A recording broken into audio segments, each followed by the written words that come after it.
All right, hello everyone. The Feds just had a really nice presentation on why cybercrime is bad, so I'm going to be confessing to some crimes right now. Just kidding, I haven't committed cybercrime. Almost, though. So, just a little introduction. I'm 21 years old, so by next-gen hack standards, I'm still one of the youngsters, because that's until 25 years old. So I have a couple years of that fun left. Now, here's a couple roles I can assume during this presentation. I'm a cybersecurity consultant at WithSecure. I study maths, and also I'm a board member at Testausserveri. And this last part and our collaboration with KRP is what I'm going to be focusing on in this presentation. So just as a little introduction, Testausserveri is an organization that was started by some of our masterminds here in the audience a couple years ago. And essentially the idea is to be a community where youngsters can hack and do programming and cybersecurity as an ethical hobby.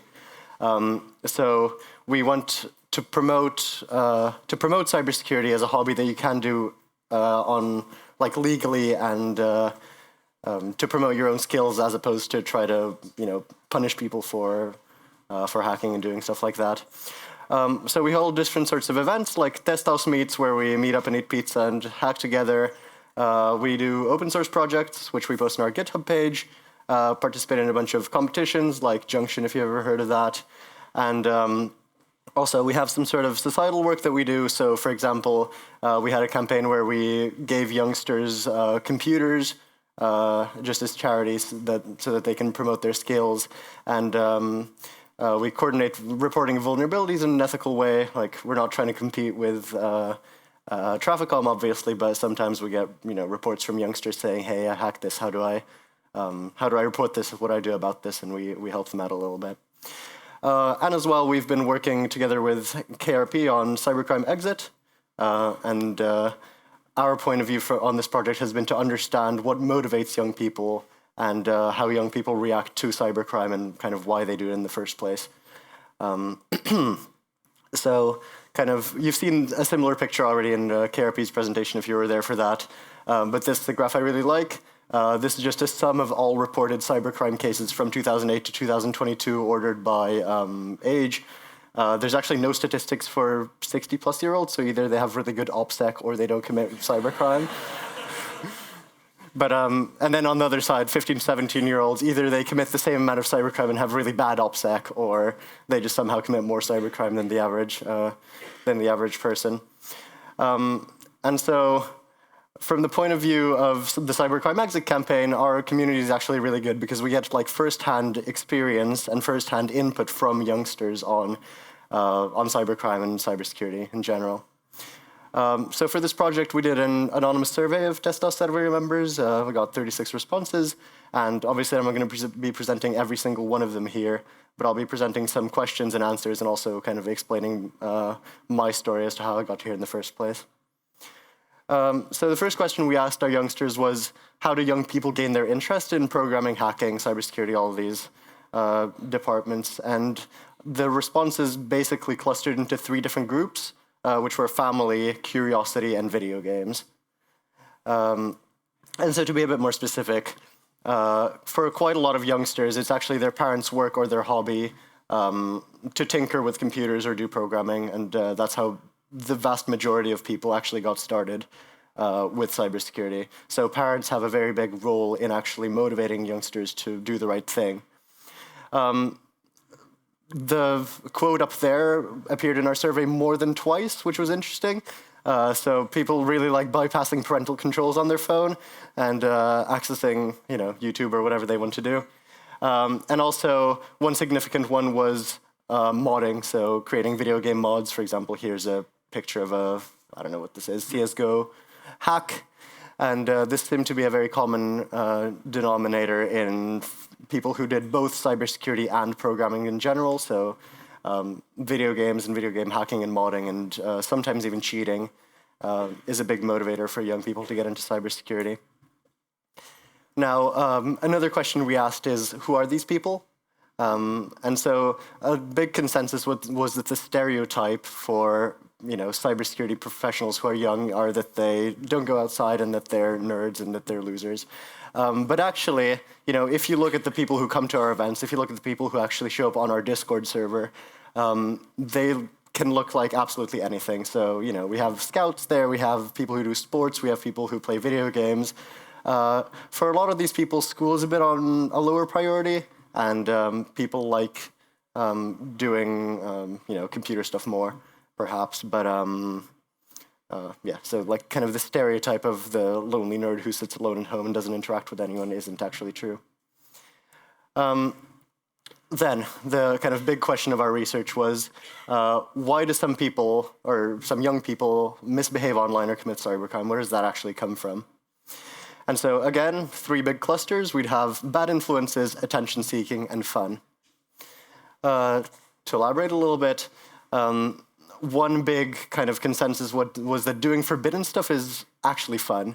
So, like, if you forbid someone from hacking, it makes it even more fun to hack. If you forbid someone from, doing something naughty online, it'll be that much more exciting and interesting to do it. And I think this point is quite interesting to keep in mind for the interventions that I'll discuss later. Another big one is just flexing, so having a friend group or a group of people online who you show off to, who you show that, hey, I can hack, I can do this, I can do that, is a very big one. Those 2 on the right, perceived anonymity and a victimless crime, they go kind of hand in hand. So there's a big false perception that when you commit crimes online, it's completely anonymous and no one can ever track you, which doesn't actually hold, but it's kind of a big myth. And also the fact that, if I hack a corporation, it's a victimless crime. Like, they're a big company, they can lose like a couple €100, it's fine. That's also not true, but it seems to be one big motivator which causes young people to start cybercrime. And getting free stuff, free stuff is exciting. If you can get a free pizza from the Kotti Pizza app, then it's like, whoo. And so to elaborate a bit more on the bad influences, I've been kind of talking about testo serveri as this good influence for people or good environment for young people to do hacking. But there's actually a lot of bad places online. For example, here, this is a now deleted Telegram channel where someone's selling a method to get an Apple Watch for free for €70, no other money required. So obviously, most of these things are going to be scams, but like children or youngsters who are technically inclined and actually get into one of these communities where there's like, top hacker of the day being published every day can really have a detrimental effect. So kind of having a good environment, a good society where you can put your skills to good use is a very important thing. Now, before I get into the interventions and how to stop kids from doing cybercrime, I will click on Do Not Update in Windows. Sorry. Remind me tomorrow. Okay. I'll tell a bit of a personal story as to how I got here in the first place and why I steered off the path to cybercrime. So I started very similar to what our survey said earlier. So my parents were and still are very technically inclined. I owe a lot to them. And they taught me to program since, ages ago. I didn't know what CTFs were, but I had a fairly good base in programming, so I had enough skills to just tinker around with things and see how stuff worked. In terms of cyber, again, very similar to the survey as to why people start cyber, so I was just bored and had a bit of a lazy weekend, and I was on my computer. And so I saw this advert, this banner ad, on some website, which is barely legible, but if you decipher it a little bit, it says that Linnanmäki has an app which you can download to get a free to get a season pass for like €300 or something. You pay them the money, you get an activation code, and then you get to redeem a bracelet every day. And so I was bored, so I decided to just take a look at the app.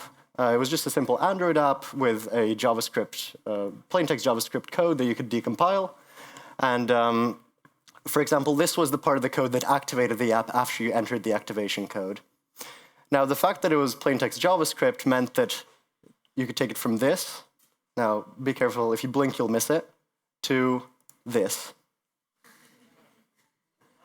So we change a Boolean true to a Boolean false, and now all of a sudden when you enter the wrong activation code, the app activates and lets you redeem free bracelets from Lena and Meki.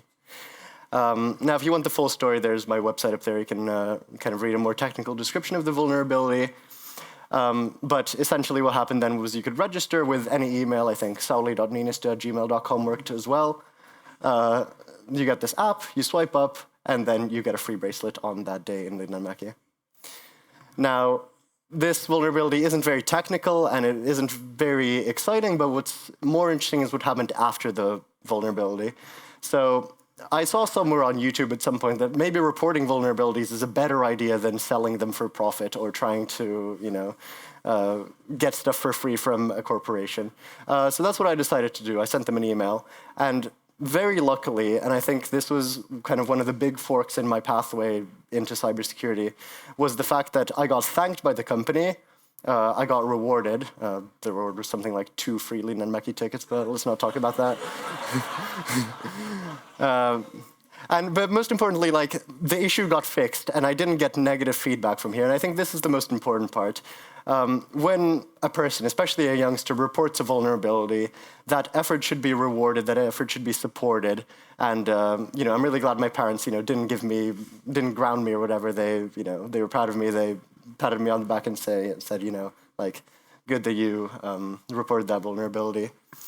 And so I think this is kind of which leads into this. Like, there's good interventions and there's bad interventions that you can do as both an adult, as a corporation, as anyone who's trying to intervene with cybercrime. If you want to raise a cybercriminal, like, this is the recipe to follow. So tell the child, punish them, give them detention and confiscate their phone, maybe remove the router from your house and just tell them they can't use the internet. And if you're a corporation, threaten them with legal action. That's, number one way. You're immediately making it, you're giving the person bad feedback. You're making it illegal to do the thing that they were trying to do legally, and you're making it, for some people, even more fun to do those things again. And so I can definitely see, if I got that kind of feedback from Lena and Meki, if I got that kind of feedback from my parents, I could have become a cybercriminal. I would have just hidden myself away. I would have, locked myself behind a barrier. I would have sat at home all day and perhaps done things that I wasn't supposed to be doing.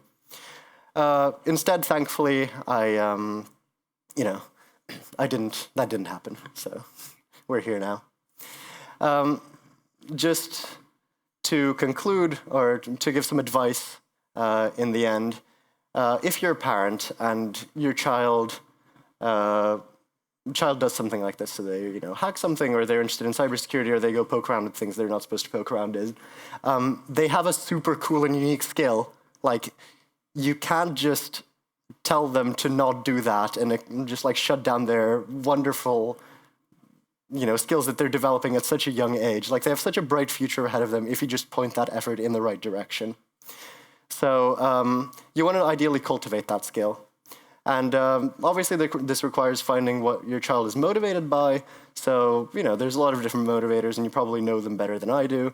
But for example, if they're interested in money, then you can tell them, hey, you don't have to commit cybercrime to get money. You can instead, get a job. There's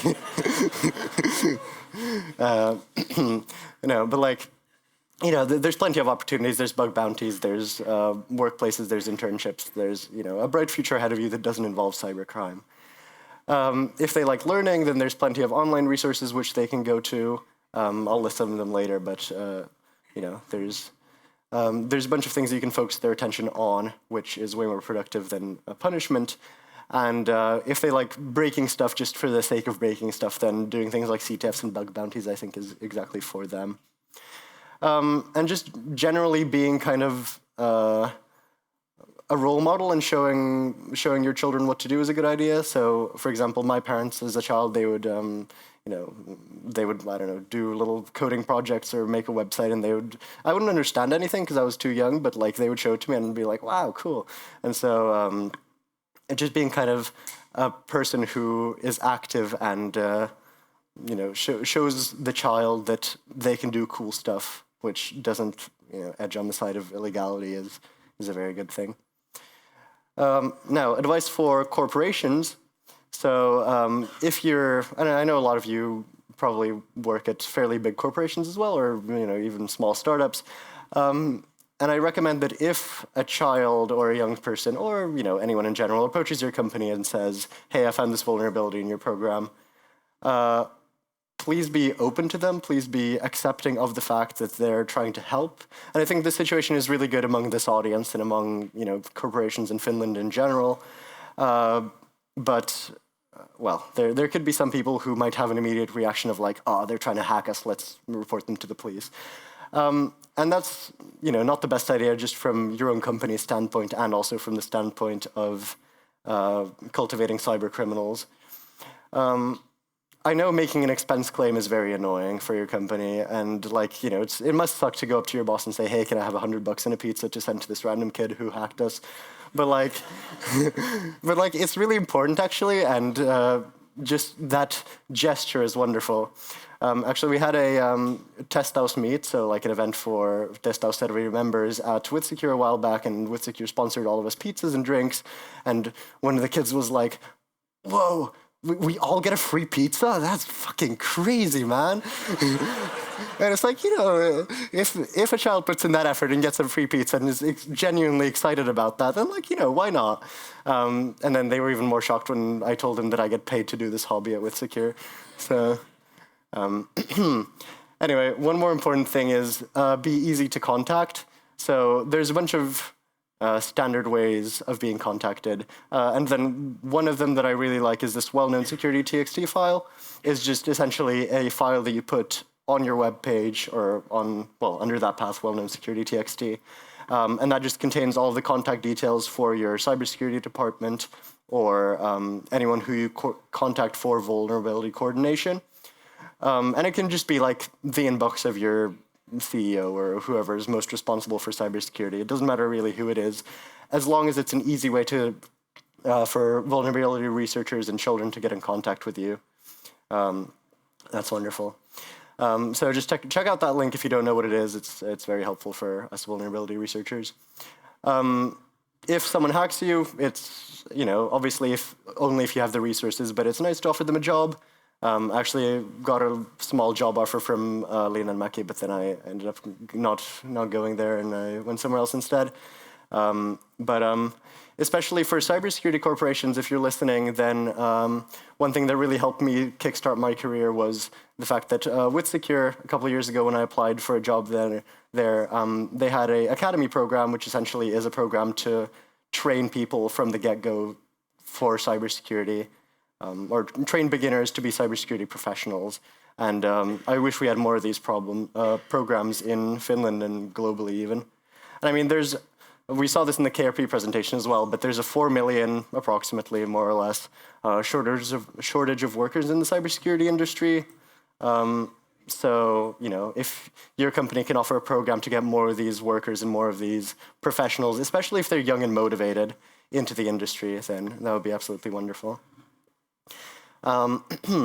Now, some advice for young people. Here's some societies you should join.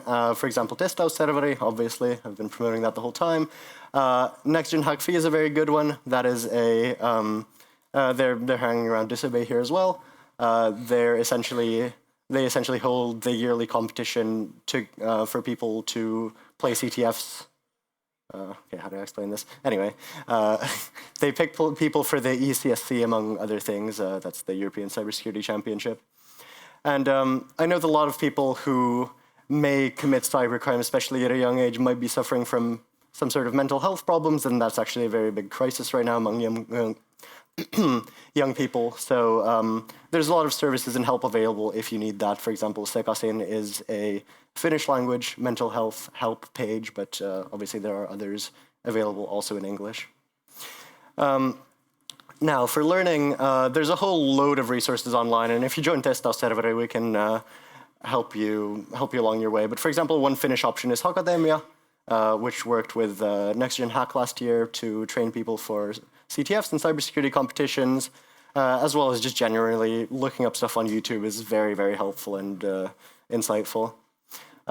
For practice, doing CTFs from CTF Time, or hackathons, or even doing your own programming projects by yourself or with a friend is very good. Now, to conclude, I'll kind of justify all of the advice I've given so far with some insights from young people. This is again from our survey. And we asked the question, what kind of support do young people want? And so a lot of these were just, a poke in the right direction. I didn't know what was good for me. I didn't know that actually, hacking is illegal type stuff. Or like, I didn't know the exact laws where like the gray area is and what's legal and what isn't. Some people said that they've always been alone with their hobby, which is kind of sad. But again, this kind of community building, in my opinion, is very important because of this reason. And also, embarrassing things you did as a young, I think that's relatable to many of us. Also, a job or internship when I was in middle or high school, that's good for your company if you have, for example, because in middle schools in Finland, you do a TET program, which is like work-life familiarization. So if your company can offer those opportunities to young people, that would be absolutely wonderful. Some people didn't want any support at all. That's okay. But also one thing I wanted to point out here is an easy way to report vulnerabilities, because email is a challenge for many, even tech-savvy teens. So having something like the security TXT file, or even just like a chat where you can report some vulns would be maybe a good idea. I don't know. Anyways, that's about it for me. Thank you.